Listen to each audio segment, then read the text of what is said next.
শপথ গ্রহণ অনুষ্ঠান বয়কট করলেন পঞ্চায়েতের 4 সদস্য। শুক্রবার চরিলাম ব্লকের আরুলিয়া পঞ্চায়েতে শপথ গ্রহণ অনুষ্ঠান ছিল।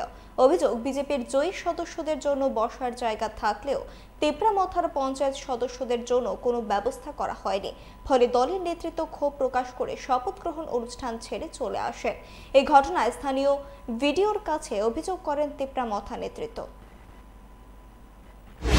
একটা ভোট টেকিং দিন ছিল আড়ালিয়া গ্রাম পঞ্চায়েতে, কিন্তু আমরা আজকে এখানে আয়া দেখলাম যে আমরা তেপরামথা 4 জন যে মেম্বার, তাদের জন্য বসার কোনো অ্যারেঞ্জমেন্ট নেই এবং যারা লিডার্সরা ভোট টেকিংয়ে যারা আছেন তাদের লেগে কোনো অ্যারেঞ্জমেন্ট নেই।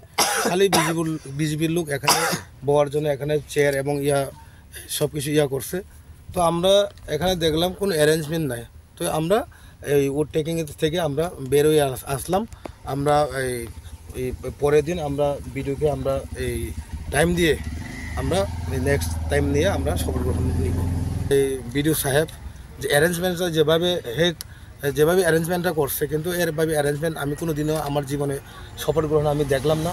আমাদের কোনো বসার জন্য এবং এই লিডার্স এবং যারা আগত তাদের কোনো বসার জন্য কোনো একটা ব্যবস্থা করা হয়নি।